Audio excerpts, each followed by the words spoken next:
Karibu katika tafakari ya siku. Leo ni Jumatatu baada ya Pentekoste. Injili inayotuongoza siku hii ya leo inatoka kwa mwinjili Yohane, sura ya 19, aya ya 25 hadi 34. Leo kanisa linaadhimisha kumbukumbu ya Bikira Maria, mama wa kanisa. Ni kumbukumbu inayoadhimishwa mara baada ya sherehe ya Pentekoste. Kanisa linatukumbusha kwamba jinsi Bikira Maria alivyobaki na mitume akisali kungojea ujio wa Roho Mtakatifu, anaendelea kubaki na kanisa akiliombea hadi utimilifu wa nyakati.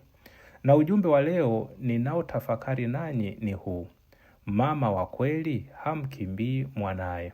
Katika Injili ya leo tunamwona Maria chini ya msalaba wa Yesu. Yesu anateseka, anadharauliwa, anatokwa damu na karibu kila mtu amemwacha. Lakini mama Maria hayuko mbali, hakukimbia, hakujificha, alibaki pale pale karibu na mwanaye. Wakati mwingine ni rahisi kuwa karibu na mtu akiwa na mafanikio, lakini akiwa kwenye shida watu wengi huondoka. Maria anatufundisha kwamba upendo wa kweli haukimbii wakati wa mateso. Ndugu zangu, katika maisha ya kawaida kabisa tunajua vizuri moyo wa mama. Mara nyingi utakuta watoto wamekosea, wengine wameingia kwenye ulevi, wengine wameharibikiwa maisha, wengine hata wamefungwa gerezani. Lakini mama bado atasema, huyu ni mwanangu. Wakati wengine wanakata tamaa, mama habadilishi moyo wake. Kuna wakati baba anaweza kukasirika na kusema, huyo mtoto simtaki tena, lakini mama ataendelea kumwombea, kumtafuta na kusubiri arudi nyumbani. Huo ndio moyo tunauona kwa mama Maria.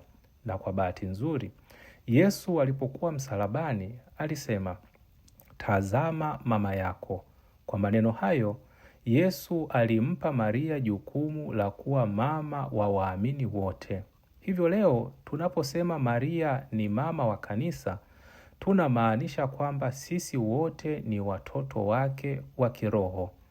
Na kama mama wa kweli, Maria halikimbii kanisa hata linapopita katika shida. Leo dunia imejaa maumivu mengi.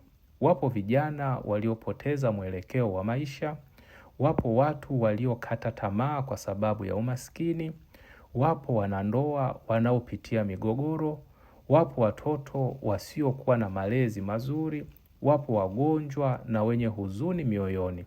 Lakini mama Maria bado anasimama karibu na watoto wake wote. Ndugu wapendwa, leo tunaalikwa kujifunza kutoka kwa mama Maria. Je, sisi tunawakimbia watu wetu wanapopitia shida au tunabaki nao? Ni rahisi kuwa rafiki wakati mambo ni mazuri, lakini urafiki wa kweli unaonekana wakati wa matatizo. Ni rahisi kusema na kupenda, lakini upendo wa kweli unapimwa katika uvumilivu. Mama Maria hakubadili moyo wake kwa sababu Yesu alikuwa msalabani.